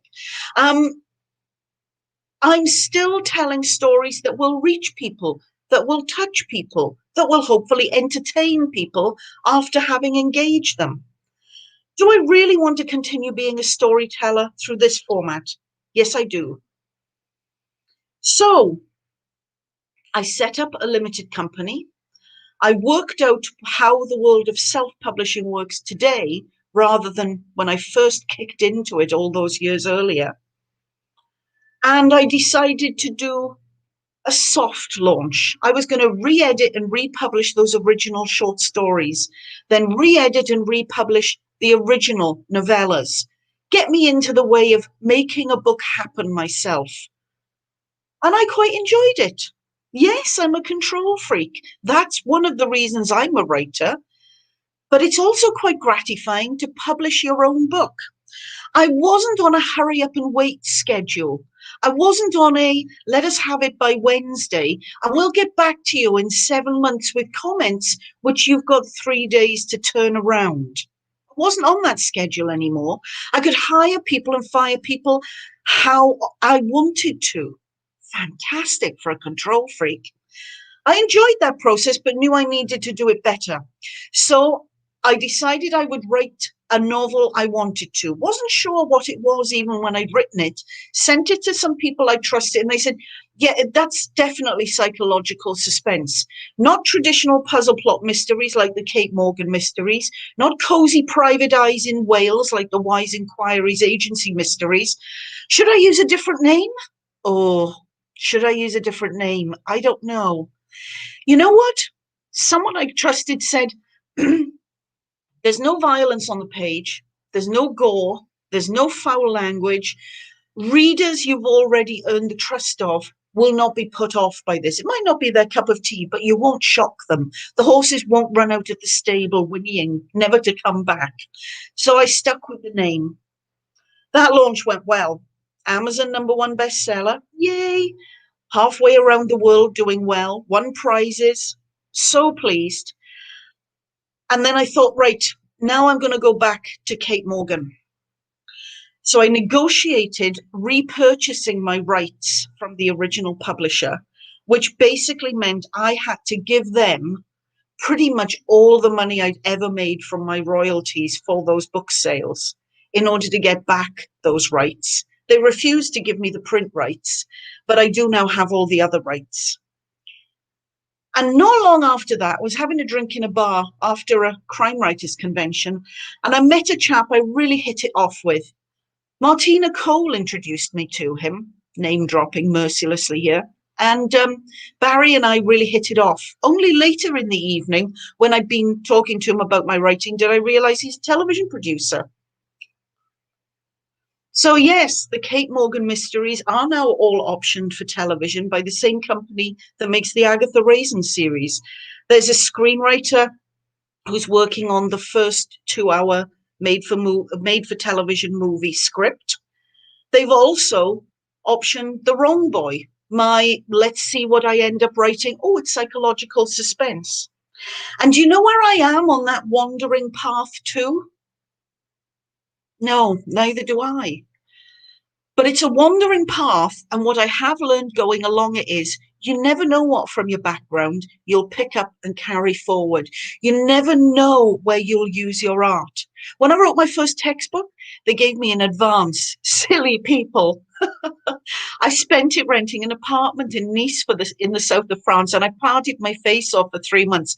Didn't write a chapter. But I met a couple who've become firm friends who generously allowed me to set my first Kate Morgan mystery in their apartment. Funny how things go around, isn't it? Take everything, be a sponge, absorb it. Ask yourself why you're writing. Are the stolen hours worth it? And when it's hard work, yes, push through, because sometimes there's another part of the journey waiting for you that was more fun than the one that's just gone. I'm no longer convinced there's a destination, however. So if you're writing for a destination, challenge that thought and force yourself to consider how best you can enjoy this part of the journey and what you want from it. And you know what? If that's, I do it because I'm a control freak, live with it. Control freaks all can be happy. But the one thing I do rely upon is people reading what I write. So can I just say thank you to all the readers who are out there who have read my work? Thank you for doing that. For any readers who haven't yet read my work, go on, give it a go. But thank you for letting me come and try to talk you into it. Thank you, folks. Well, thank you, Cathy. That was so inspiring. And having read your books, I also encourage other people to read your books. And I can easily see it translating to film. So congratulations on that. Thank you. And I would also like to say that control freak is not a dirty word. No, it's not at all. But if you're controlling your own life, that's a big plus. It's only when you're trying to control somebody else's life that it becomes a dirty word. I agree. I do agree. Unless you've made them up and they're your characters, then you can control their lives all you want. But then you're God. You're not a control freak. Exactly. And don't we love it? Yeah. As Fonda said earlier, one of her 10 points was, "I get to be God." Absolutely. Well, thank you so much, and we look forward to seeing you later this weekend. Thank you. I do want to point out the live action / mystery panel on Sunday has 3 of our festival guests on it, including Cathy, including Vicki, and I believe Steena's the other one who's on there. Yeah, so all 3 of you are going to be on that panel. I look forward to it. And speaking of Steena, we save the best for last, I think, maybe. Come on out, Steena, and show us.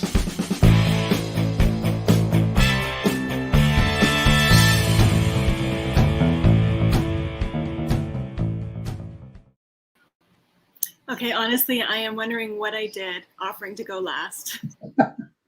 Well, I admit, Cathy's going to be a hard act to follow. All of them are going to be a hard act to follow. Oh my goodness. Well, this is what I love about the keynotes is I get blown away every year. Yeah. I honestly do, and I know you're going to blow us all away as well. Well, I just want to say happy anniversary. Well, and thank you so much for letting us join in and be able to celebrate with you. You've done an amazing thing, and I love coming to When Words Collide. It's one of my favorite conferences that I try and come to. I don't usually get to every year, but I do try and come every other year or so, and I absolutely love it. So you've done a fabulous job. Well, that's great. I appreciate that, and we appreciate it when you can join us. So without further ado, let's give the stage over to Steena. Oh, guys. Okay, let's do this. Are we ready? One thing that I have been saying since the beginning of my writing career, and it's something that you'll often hear me say when I'm speaking at conferences, and I know I've said it a couple times during some of the classes that I've done.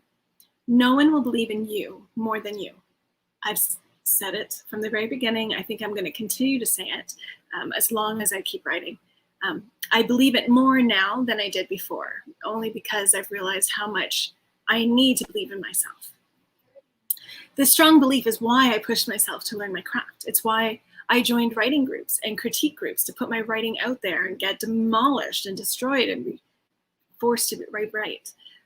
It's why I spent years submitting to agents and pushed past 307 rejections. Yes, you heard me right, 307 rejections for one book. I'm kind of stubborn and I don't like being told no. I knew that this book I wrote was worth it. I knew readers would love it, and I knew I would only need one agent to agree with me. So I kept trying. 307. The strong belief in myself is why I eventually realized that after 307 rejections, no one else was going to believe in this book more than me, and if that was the case, then I needed to prove it. So I pulled it. I had 7 agents who had requested for a full. They took their time reading it. I gave myself a deadline. And I said, I think it was like March 1st or March 31st. If no one offered, I was going to pull it and self-publish it myself. That's what I did. I self-published it. It skyrocketed. It did really well. And I had a lot of those agents come back and be like, actually, we are interested. This self-belief in myself, it's why I later decided to accept an offer. Not the one with the most money, but the one with the most potential to find readers for my book. It's also the same reason, the same self-belief, why after 9 books, I stepped back from a contract that I knew wasn't healthy for me at the time. It's also why I fired my then agent. This belief, this no one is going to believe in me more than me, is what has kept my ass in the chair. It's what forced me to write book after book and take class after class and work with editor after editor to improve my writing, to improve my knowledge of the craft, to make sure I write the absolute best story for my reader.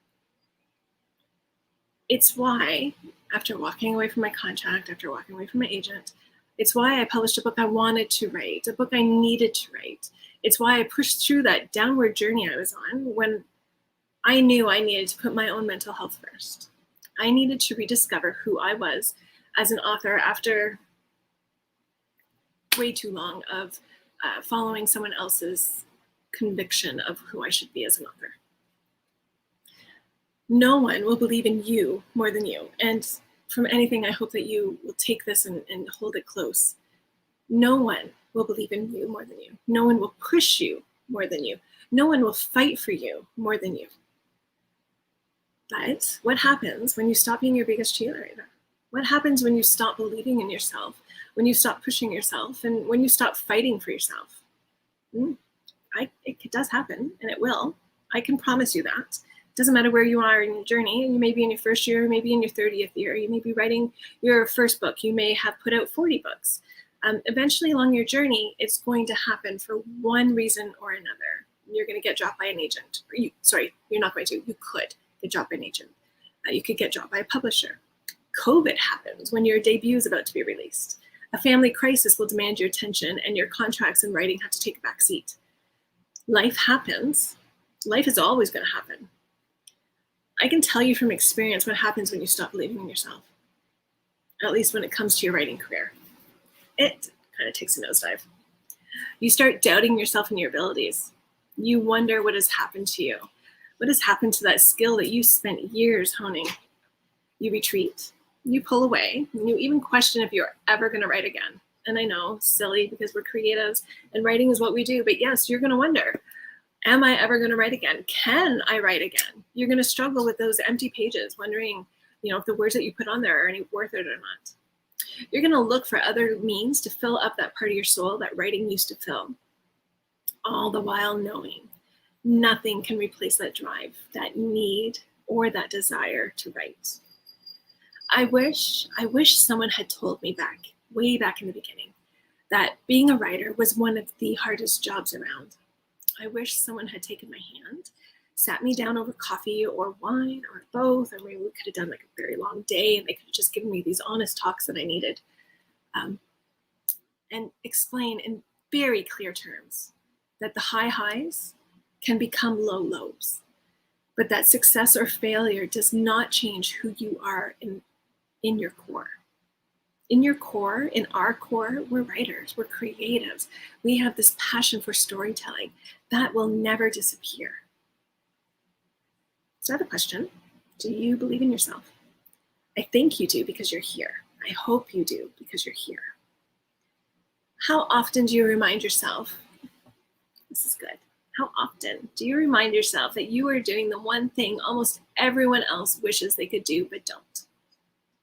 How often do you tell someone, I'm a writer, and they come back and say, oh, I've always wanted to write. I have this story that, I think it would be so good, and they go on and on and on about it. And then they're like, so, what do you write? They really don't care. They just wanted to tell you that they could have been a writer if they had decided to make the effort. When people tell me that now, I nod, I smile, I say, yay, you. And then I have a simple question for them. What's stopping you? If you really wanted to write a book, what's stopping you? So this is why I say we have the hardest job. We are doing what everyone else wants to do, but they don't. We put in those hours. We struggle over words. We struggle over those sentence structures. We will write and rewrite some more. We sacrifice family time and personal time in order to get a few words written every single day. We do what needs done in order to tell that story growing inside of us, because that's who we are. We are writers. It doesn't matter what success I've seen in my career so far. I know I've had the high highs, I've also had low lows. Doesn't matter how many books I've written, doesn't matter how many contracts I've had, or the size of audience I've built. Who I am and what I've managed to do is really no different than who you are and what you can do. We're all walking the same path. We all start off with the same blank page. We struggle to figure out how to make this shrug or that smile different than the last one. We all struggle with the imposter syndrome at some point in our writing career. And I know I have. In fact, I still do. And I am right now, this minute, especially after listening to everyone else speak. Who am I to be here speaking with you about something someone else more knowledgeable can give insight to?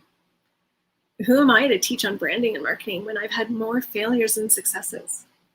Who am I to teach about making those first chapters shine when it takes me days, weeks, hours to be happy with my own?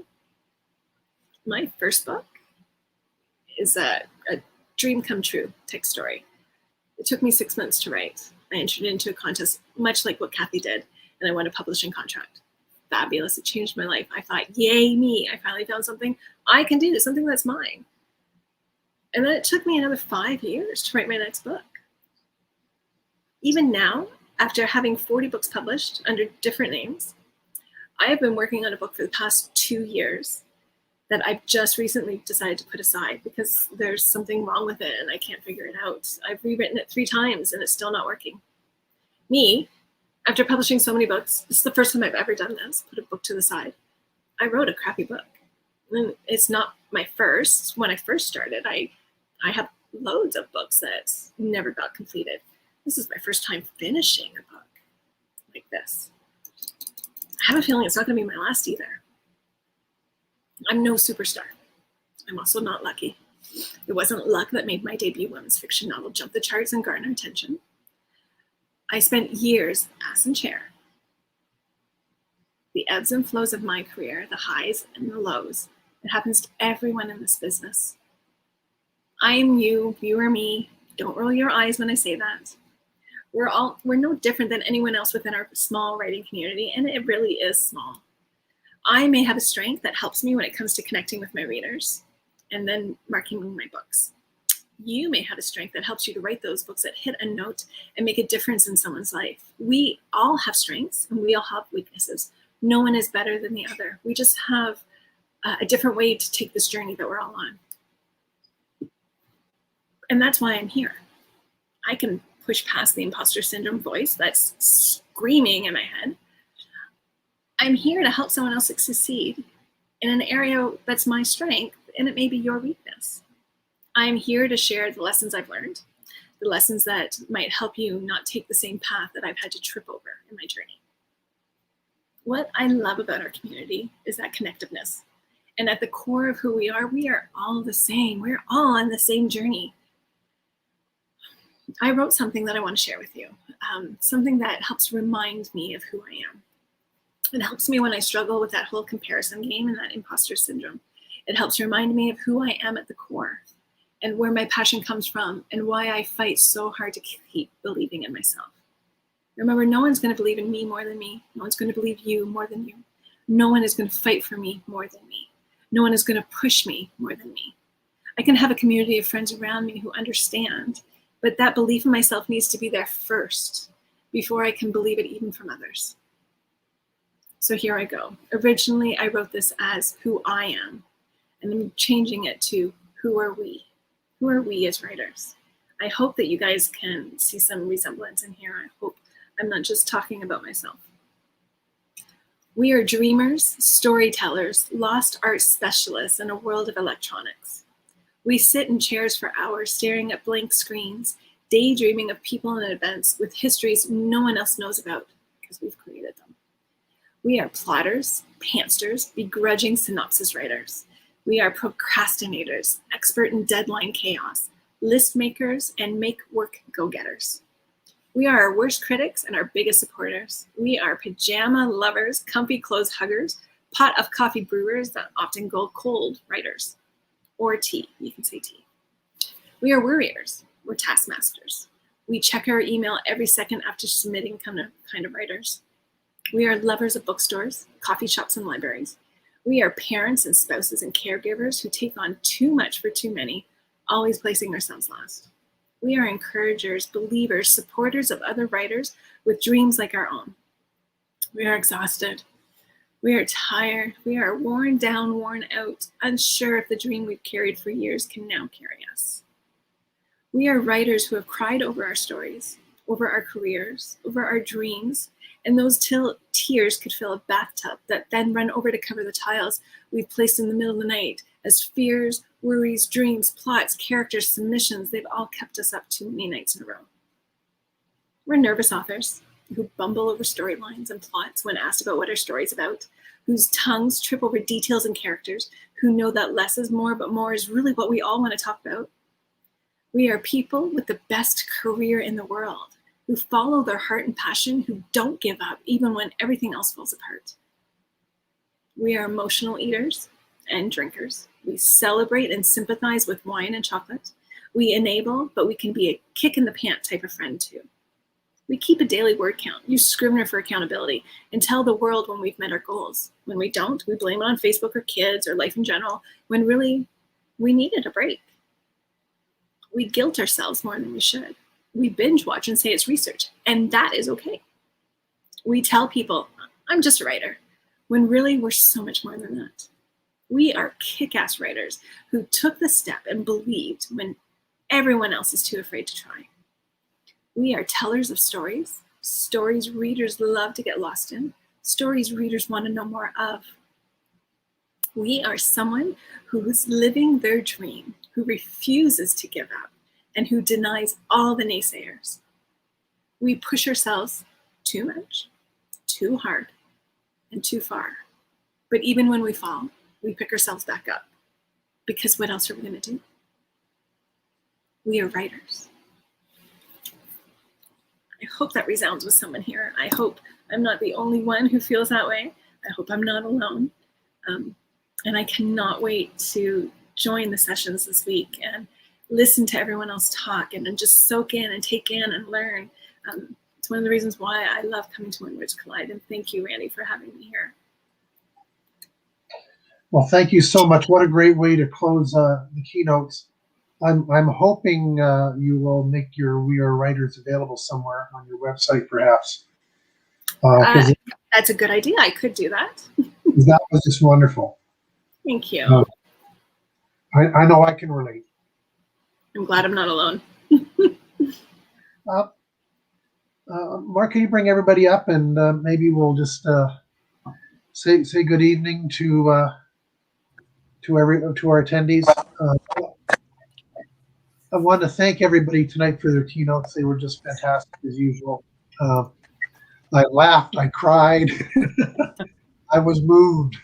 So thank you so much. Thank you, Randy. Thank you very much. You're very And so well. we're had technical difficulties again. I want to thank Mark for hosting this session tonight. And everybody. Thank you, Mark. Everybody enjoy your weekend. Take the opportunity to join sessions with these wonderful guests over the next 2 days. I know I plan to.